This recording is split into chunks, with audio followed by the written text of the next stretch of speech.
서울, 72세의 박 씨는 마른 체형의 백발이 성성한 노인이었습니다.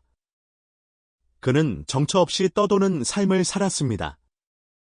매일, 그는 도시의 번화한 거리를 따라 폐품으로 가득 찬 손수레를 조용히 밀고 다녔습니다. 그에 대해 아는 사람은 아무도 없었습니다. 그저 초라한 옷차림에 늘 고개를 숙인 채 삶에 순응하는 노인의 모습만 보일 뿐이었습니다. 길에서 그를 마주치는 사람들은 그저 동정의 눈빛을 보내거나 때로는 경멸하는 시선을 던질 뿐이었습니다. 어느 추운 겨울 저녁, 박 씨가 쓰레기통에서 빈 맥주캔을 줍고 있을 때 골목길 어귀에서 고함 소리가 들렸습니다. 그는 고개를 돌려보니 젊은 남자 한 명을 쫓아가는 불량 청년들이 보였습니다. 젊은 남자는 넘어졌고 고통스러워했습니다. 망설일 틈도 없이 박 씨는 손수레를 옆으로 던져놓고 청년들 앞을 막아서며 재빨리 걸어갔습니다. 너희들 지금 뭐하는 짓이야? 사람 너무 괴롭히지 마. 그의 목소리는 쉬었지만 위험이 느껴졌습니다. 청년들은 웃으며 말했습니다. 저기요, 할아버지. 할아버지 일이나 신경 쓰세요. 이건 할아버지 일이 아니니까요. 박 씨는 움츠러들지 않았습니다. 그의 눈빛은 날카로웠고 청년들은 본능적으로 뒷걸음질 쳤습니다. 아마도 노인과 엮이고 싶지 않았을 것입니다. 그들은 몇 마디 중얼거리더니 가 버렸습니다. 젊은 남자는 바닥에 주저앉아 헐떡이며 감격한 듯 박 씨를 바라보았습니다. 감사합니다, 할아버지. 할아버지 아니었으면 아마 전 큰일 났을 거예요. 젊은 남자가 떨리는 목소리로 말했습니다. 괜찮아. 어서 일어나. 박 씨는 대답하고 그를 일으켜 주었습니다. 가기 전에 그는 불량배 중 한 명의 주머니에서 떨어진 무언가를 보았습니다. 이상한 문양이 새겨진 작은 열쇠였습니다. 그는 호기심을 느꼈습니다. 처음에는 버리려고 했지만 직감이 이 물건이 평범하지 않다는 것을 알려주었습니다. 박 씨는 열쇠를 옷 주머니에 넣고 그가 밤을 보내는 곳인 관악구 쪽방촌으로 돌아갔습니다. 밤새 잠을 이룰 수 없었습니다. 열쇠는 그에게 과거를 떠올리게 했습니다. 한때 그는 행복한 가정을 꾸리고 훌륭한 커리어를 쌓고 밝은 미래를 꿈꾸던 사람이었습니다. 그러나 그의 딸이 억울하게 죽은 후 모든 것이 무너졌습니다. 범인은 아직도 잡히지 않았습니다. 다음 날 아침, 박 씨는 열쇠에 대해 알아보기로 결심했습니다. 그는 열쇠에 새겨진 문양을 따라 서울 곳곳을 돌아다니며 고물상들을 찾아다녔습니다. 마침내 한 노년의 열쇠 수리공이 열쇠의 문양을 알아보았습니다. 이 열쇠는 특별한 서류 캐빈인 열쇠입니다. 주로 대형 사무실에서 사용하는 거죠. 열쇠 수리공이 말했습니다. 그 말은 박 씨의 마음속에 퍼즐 조각이 맞춰지는 듯했습니다. 그는 딸의 사건에서 간과했던 단서들을 떠올리기 시작했습니다. 어쩌면 이 열쇠가 진실로 가는 길을 열어줄지도 모릅니다. 박 씨는 행동하기로 했습니다. 그는 청소부로 위장하여 열쇠가 쓰일 만한 여의도 빌딩으로 잠입했습니다. 초라한 옷차림에 평범한 빗자루를 들고 건물의 여러 층을 돌아다녔습니다. 누가 물어보면 그는 그냥 웃으며 청소하는 중입니다. 방해하지 않아요, 라고 대답했습니다. 5층에 도착했을 때 그는 서류 보관소처럼 보이는 곳에 있는 커다란 캐비닛을 보았습니다. 그의 심장이 더 빨리 뛰기 시작했습니다. 그는 조심스럽게 캐비닛으로 걸어가 소리가 나지 않도록 주의했습니다. 열쇠를 꽂아 돌리자 딸깍 소리가 났습니다. 문이 열렸고 안에는 수십 개의 두꺼운 서류 파일이 있었습니다. 박 씨는 비밀이라고 표시된 서류를 발견하고 눈빛이 밝아졌습니다. 그는 재빨리 서류를 꺼내 오래된 천 가방에 넣고 발각되기 전에 건물을 빠져나왔습니다. 쪽방촌으로 돌아온 박 씨는 서류를 펼쳐 읽기 시작했습니다. 서류 속 글자 하나하나가 그의 심장을 찌르는 듯했습니다. 20년 전 억울한 사건에 대한 기록이었습니다. 그 사건에서 담이라는 남자가 살인죄로 기소되었지만 증거들은 그가 무죄일 가능성이 있다는 것을 보여주었습니다. 더욱 끔찍한 것은 서류에 나타난 이름들이었습니다. 고위 관료, 경찰, 유명 사업가들은 모두 진실을 은폐하는 데 연루되어 있었습니다. 한 페이지를 넘기자 박 씨는 딸의 사진을 보고 멍해졌습니다. 낡은 사진 속 딸의 얼굴은 여전히 밝았습니다. 사진 아래에는 범죄 은폐 사건의 잠재적 피해자라고 적혀 있었습니다. 잠재적. 박 씨는 눈썹을 찌푸렸고 손이 떨렸습니다. 그는 딸이 사고로 죽었다고 생각했지만 사실은 이 사건에 연루된 사람들과 관련이 있을 수 있습니다. 박 씨의 눈빛이 이상하게 날카로워졌습니다. 사람들은 그를 연약한 노인이라고 생각했지만 그것은 가면일 뿐이었습니다. 20년 동안 묻어두었던 과거를 되살려 박 씨는 이제 무엇을 해야 할지 알았습니다. 어떤 대가를 치르더라도 진실을 밝히고 딸의 억울함을 풀어줄 것입니다. 서류를 다 읽은 박 씨는 새로운 힘을 얻은 듯했습니다. 지난 세월 동안의 방황과 고통은 그의 날카로운 지성을 흐릿하게 만들지 못했습니다. 그의 머릿속에서 모든 단서가 정리되어 하나의 명확한 계획으로 만들어졌습니다. 그는 혼자서는 이 일을 할 수 없다는 것을 알았지만 누구도 믿을 수 없었습니다. 박 씨는 전에 불량 배들에게서 구해준 민준을 떠올렸습니다. 몇 번의 탐문 끝에 그는 서울대학교 기숙사에서 민준을 찾아냈습니다. 그가 나타나자 민준은 매우 놀랐습니다. 할아버지, 저를 찾으신 이유가 있으신가요? 민준이 감격한 눈빛으로 물었습니다. 자네의 도움이 필요해. 박 씨는 침착하지만 단호한 목소리로 말했습니다. 그는 열쇠부터 서류, 그리고 딸의 죽음에 이르기까지 모든 것을 이야기했습니다. 민준은 놀랐지만 박 씨의 말에 담긴 진지함과 고통을 느낄 수 있었습니다. 법대생인 민준은 이 사건이 단순한 개인 사건이 아니라 법조계의 부패에 대한 이야기라는 것을 알았습니다. 제가 돕겠습니다. 하지만 조심해야 합니다. 그들은 매우 위험할 수 있습니다. 민준이 동의했습니다. 서류에는 사건의 핵심 증인이었던 김 씨가 20년 전 경찰에서 은퇴한 후 도시를 떠났다는 정보가 있었습니다. 옛 주소를 추적한 결과 박 씨와 민준은 그녀가 경기도 시골에서 은둔하고 있다는 것을 알게 되었습니다. 처음에는 김 씨가 겁을 먹고 아무것도 말하려 하지 않았습니다. 저는 이 일에 다시 연루되고 싶지 않아요.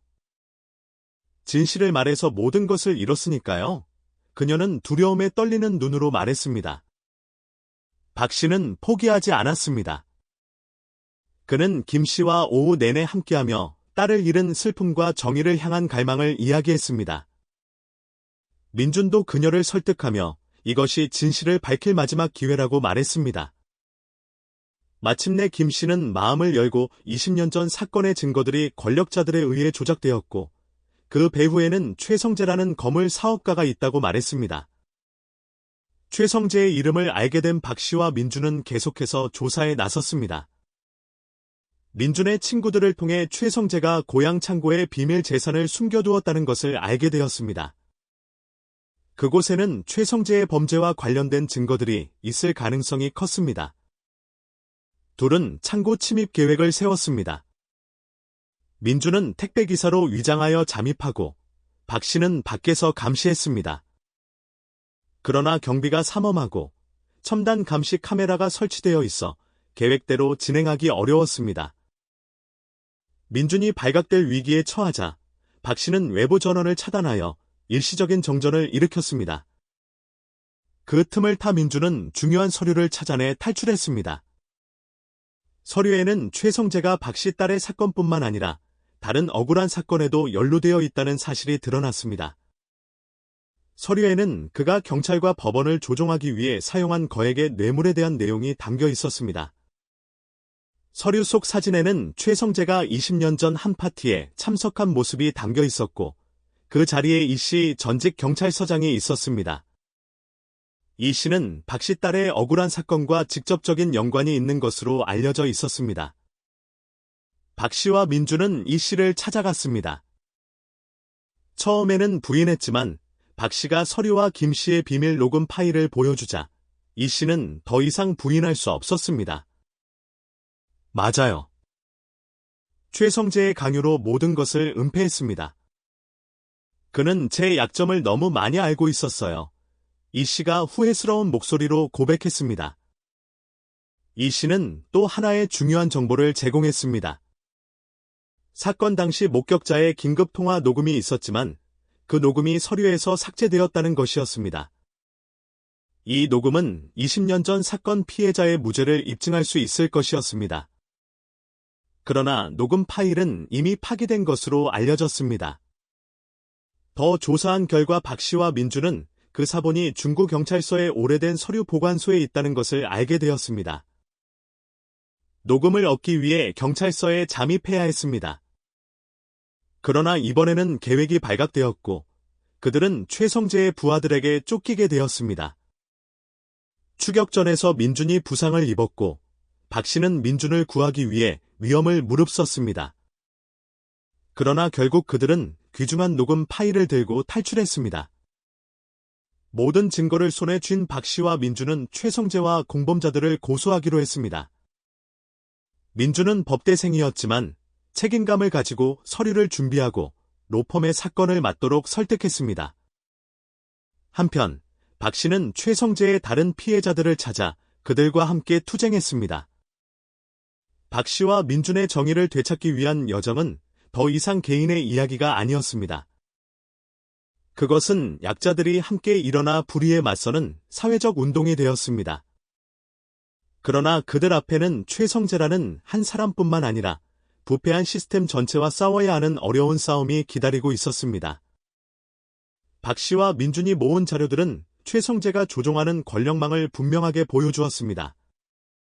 그는 부유한 사업가일 뿐만 아니라 경찰, 변호사, 심지어 판사까지 장악한 법조계를 조종하는 수장이었습니다. 그는 자신의 범죄를 은폐하는 것뿐만 아니라 감히 저항하는 사람들을 침묵시키기 위해 권력을 사용했습니다. 사건이 세상에 알려질 준비가 되자 최성재는 즉각적으로 반격했습니다. 그는 자신의 변호를 위해 최고의 변호사들을 고용하고 박 씨를 지지하는 사람들에게 압력을 가하기 위해 모든 연주를 사용했습니다. 어느 날 저녁, 민준이 로펌을 떠나자 그는 수상한 자들에게 미행당했습니다. 집으로 가는 길에 그들은 민준의 차를 막고 위협했습니다. 최성재를 이길 수 있다고 생각하나? 이 일에서 손을 떼. 그렇지 않으면 너와 그 노인 모두 무사하지 못할 것이다. 민준은 충격에 휩싸여 박 씨에게 모든 것을 말했습니다. 두려워하는 대신 박 씨는 이상할 정도로 침착했습니다. 그것이 그들의 방식이야.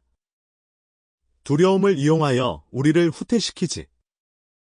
하지만 우리가 두려워한다면 모든 것이 끝나버릴 거야. 그렇게 말했지만 박 씨는 방심하지 않았습니다. 그는 민준에게 당분간 조사를 피하라고 부탁하고 최성재와 직접 맞서기로 했습니다. 서류를 다시 검토하던 중 박 씨는 놀라운 이름을 발견했습니다. 젊은 시절 그의 친구였던 배 변호사였습니다. 배 변호사는 현재 서울의 최고 변호사 중 한 명이자 최성재를 위해 일하고 있었습니다. 그는 20년 넘게 최성재가 수많은 불법 행위를 숨기는 것을 도왔습니다. 박 씨는 자선 파티에서 배 변호사와 만났습니다. 그는 오래된 정장을 입고 부유한 사람들 사이에서 경멸적인 시선을 받았지만 그는 배 변호사에게 진실을 말했습니다. 배 변호사, 우리는 친구였지. 당신은 정의를 지키기 위해 변호사가 되었다고 말했잖아. 그런데 왜 지금은 최성재 같은 사람을 위해 일하고 있는 거지? 배 변호사는 씁쓸하게 웃으며 말했습니다. 정의. 이 사회에서 정의는 환상일 뿐이야. 나는 그저 다른 사람들과 마찬가지로 내 일을 할 뿐이야. 박 씨는 포기하지 않았습니다. 나는 당신에게 양심이 있다는 것을 알아. 당신은 거짓 속에 영원히 살 수 없어. 만약 당신이 나를 돕는다면 우리는 모든 것을 바꿀 수 있을 거야.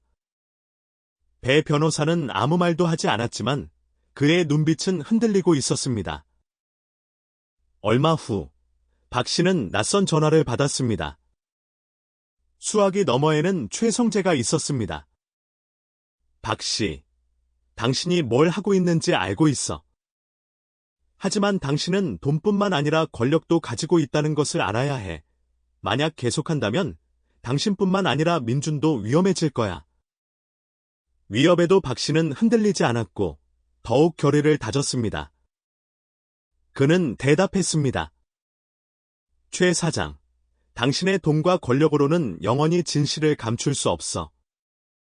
나는 정의는 느릴지라도 결코 사라지지 않는다는 것을 알 만큼 충분히 오래 살아왔네? 최성재를 직접 공격할 수 없다는 것을 깨달은 박 씨는 전략을 바꾸었습니다. 그와 민주는 최성재의 금융거래, 특히 고위 관리와 경찰에게 준 뇌물에 대한 정보를 비밀리에 수집했습니다. 민준이 아는 젊은 해커의 도움으로 그들은 최성재의 금융 시스템에 침투하여 불법 자금 이체에 대한 증거를 찾아냈습니다. 한편 배 변호사는 밤낮으로 고민한 끝에 박 씨 편에 서기로 결심했습니다. 그는 최성재가 숨기려 했던 중요한 서류, 즉 최성재와 고위 관리들이 20년 전 사건을 침묵시키기 위해 계약한 합의서를 제공했습니다. 그러나 박 씨가 서류를 공개하려던 순간 그는 함정에 빠졌습니다. 중요한 증인과 만나기로 했던 약속은 최성재의 계략이었습니다. 박 씨는 납치되어 마포 폐창고로 끌려갔습니다. 그곳에서 최성재는 박 씨와 직접 마주했습니다. 그는 비웃으며 말했습니다. 당신은 마치 하늘을 뒤엎으려는 작은 개미 같군. 그러나 당신의 모든 노력은 헛될 거야. 정의. 그건 그저 농담일 뿐이야. 위협에도 박 씨는 날카로운 눈빛을 유지했습니다. 당신은 나를 죽일 수 있지만 진실은 죽일 수 없어. 바로 그 순간 경찰이 창고로 들이닥쳤습니다. 민준과 배 변호사가 비밀리에 제보하여 최성재는 현장에서 체포되었습니다. 혼란스러운 상황 속에서 박 씨는 구조되었지만 최성재는 직접적인 증거 부족으로 혐의를 벗어났습니다. 최성재를 잡는 데 실패했지만 박 씨는 포기하지 않았습니다. 그와 민준은 계속해서 증거를 언론에 공개하여 법조계에 압력을 가했습니다. 최성재의 피해자들도 일어나 박 씨의 싸움을 전국적인 부패 반대 운동으로 만들었습니다. 어둠 속에서 적은 아무리 강해도 정의의 빛에 압박감을 느끼기 시작했습니다. 하지만 박 씨는 진정한 싸움은 아직 끝나지 않았다는 것을 알았습니다. 위험에서 벗어나 시스템에 압력을 가한 후 박 씨는 20년 동안 묻혀있던 비밀에 집중하며 과거를 되돌아보기 시작했습니다. 오래된 서류 보관소에서 찾은 긴급 통화 녹음은 중요한 열쇠가 되었지만 그것은 진실의 일부일 뿐이었습니다. 그와 민주는 사건의 목격자였던 김태호 씨를 찾아갔습니다. 그는 박 씨의 딸이 일했던 명동식당에서 일하는 사람이었습니다. 김 씨는 현재 가난과 질병에 시달리며 살고 있었습니다. 처음에 그는 겁을 먹고 아무것도 말하려 하지 않았습니다. 이 일에 다시 연루되고 싶지 않아요. 이미 충분히 위협을 받았으니까요. 김 씨는 불안한 눈빛으로 말했습니다. 하지만 박 씨가 녹음을 꺼내어 딸의 억울한 죽음에 대해 이야기하자 김 씨는 점점 마음을 열었습니다. 그는 사건 당일 밤 식당에서 싸움이 있었고 어떤 남자가 박 씨의 딸을 위협했다고 말했습니다. 그리고 얼마 후 그녀는 실종되었고 죽은 채 발견되었습니다. 그 남자는 다름 아닌 최성재였습니다. 김 씨의 이야기는 박 씨의 의심을 더욱 확고히 했습니다. 딸의 죽음은 단순한 사고가 아니라 더 큰 무언가를 은폐하기 위해 계획된 음모였습니다. 민중과 해커가 찾아낸 금융 증거를 통해 박 씨는 딸이 최성재와 공범자들이 식당을 돈 세탁 장소로 이용하고 있다는 것을 알게 되었다는 것을 알았습니다. 이것은 그녀를 그들에게 큰 위협으로 만들었습니다. 특히 박 씨는 딸이 죽기 며칠 전에 보낸 편지를 발견했습니다. 편지는 한 번도 아버지에게 전달되지 않았습니다. 편지의 딸은 이렇게 썼습니다. 아빠, 제가 일하는 곳에서 이상한 점을 발견했어요. 누구에게 말할까 고민했지만 그 사람들은 너무 무서워요. 만약 저에게 무슨 일이 생기면 아빠, 절대 포기하지 마세요. 편지는 박 씨에게 투쟁을 계속할 강력한 동기가 되었습니다. 뜻밖의 상황에서 한때 최성재 편에 섰던 배 변호사가 추가 정보를 제공하기로 결정했습니다. 그는 20년 전 사건에 또 다른 목격자가 있다고 밝히며 박민호라는 전직 경찰을 언급했습니다. 그는 초기 조사를 진행했지만 규정 위반으로 해고당했다고 합니다. 박 씨와 민주는 현재 택시 운전사인 박민호 씨를 찾아갔습니다. 박민호 씨는 처음에는 사건을 되돌리기에는 너무 늦었다며 협조를 거부했습니다. 당신은 모를 거야. 박 씨, 그들은 단순한 악당 몇 명이 아니야. 그들은 거대한 시스템이야. 나는 노력했지만 결국 직장도 잃고 가족도 잃고 명예도 잃었어. 하지만 박 씨가 딸과 그가 겪었던 지난 20년 동안의 고통을 이야기하자 박민호 씨는 굳어진 마음을 풀었습니다. 그는 사건에서 DNA 증거와 함께 사라진 초기 조사 서류 사본을 가지고 있다고 인정했습니다. 이 사본은 박 씨의 딸이 관련 정보를 은폐하기 위해 살해되었다는 것을 밝혀낼 수 있는 것이었습니다. 박민호 씨의 서류를 얻은 박 씨와 민주는 진실을 밝히기로 했습니다. 그들은 최성재와 관련된 피해자들, 그리고 언론사들과 함께 기자회견을 열었습니다. 기자회견에서 박 씨는 녹음 파일, 딸의 편지, 그리고 원본 조사 기록을 증거로 제시했습니다. 이 이야기는 빠르게 대중의 관심을 끌었습니다. 대중의 압력은 정부가 사건을 다시 열도록 압박했고 최성재를 수사하는 동안 그를 구속했습니다. 하지만 최성재는 흔들리지 않았습니다. 그는 어둠 속에서 자신의 시스템을 계속 운영하고 수사를 지연시키기 위해 인맥을 이용했습니다. 증인으로 나섰던 사람들은 위협을 받기 시작했고 일부는 공격을 당하기도 했습니다. 최성재가 쉽게 물러서지 않는다는 것을 안 박 씨는 함정을 만들기로 했습니다. 그는 최성재가 딸을 직접 위협하는 영상을 가지고 있다고 거짓 정보를 퍼뜨렸습니다. 이 정보는 곧 최성재의 귀에 들어갔습니다. 얼마 후 박 씨와 그의 부하들 간의 비밀 만남이 마련되었습니다. 예상대로 최성재가 나타났습니다. 그는 박 씨에게 가짜 영상을 넘기라고 요구했지만 박 씨는 거부했고 최성재를 자백하도록 만들었습니다. 한편 민중과 기자들은 최성재가 자신의 죄를 인정하는 모든 대화를 비밀리에 녹음했습니다. 경찰이 들이닥쳤을 때 최성재는 현장에서 체포되었습니다. 그는 모든 혐의를 부인했지만 만남 증거와 이전의 조사 기록은 법정에 세우기에 충분했습니다. 재판에서 과거의 모든 비밀이 세상에 드러났습니다. 김태호 씨, 박민호 씨, 배 변호사 등 모든 증인들이 증언대에 섰습니다.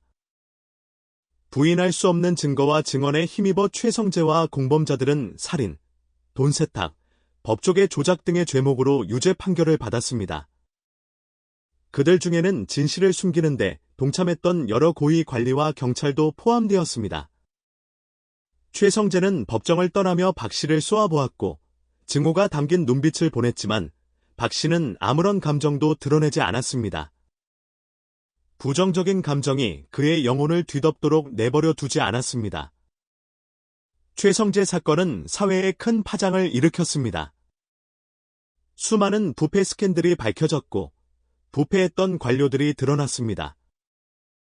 특히 사법 시스템은 이번 사건을 통해 드러난 심각한 결함 이후 개혁을 진행해야 했습니다.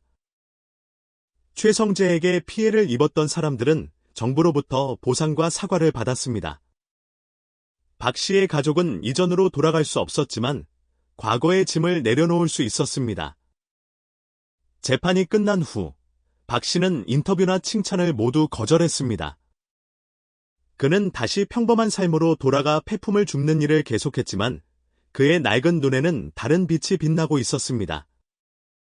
그의 젊은 동반자인 민주는 자주 그를 찾아 힘든 시기를 함께 기억하곤 했습니다. 어느 날 아침, 민주는 작은 상자를 가져왔습니다. 상자 안에는 정의와 진실을 위해 살았던 사람에게라는 글귀가 새겨진 작은 청동 조각상이 있었습니다.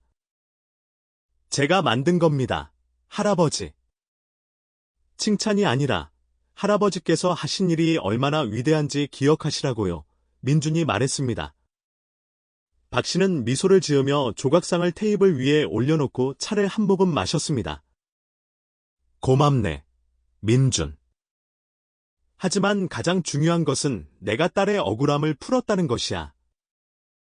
이제 나는 편히 살 수 있게 되었네? 박 씨의 이야기는 법적 승리에서 끝나지 않고 사회의 정의에 대한 믿음을 되살리는 계기가 되었습니다. 그는 수많은 고통을 겪었지만 불의에 굴하지 않는 강인함과 의지를 보여주는 상징이 되었습니다. 어느 햇살 가득한 아침, 박 씨는 딸의 묘비 앞에 서서 흰 꽃 한 송이를 놓았습니다. 바람이 가볍게 불어와 조용한 속삭임을 가져왔습니다. 딸아, 아빠가 너와의 약속을 지켰다. 이제 편히 쉬렴. 멀리서 아이들의 웃음소리가 울려 퍼졌습니다. 그것은 더 나은 미래가 기다리고 있다는 것을 알리는 신호였습니다. 정의는 실현되었고 빛이 어둠을 몰아냈습니다.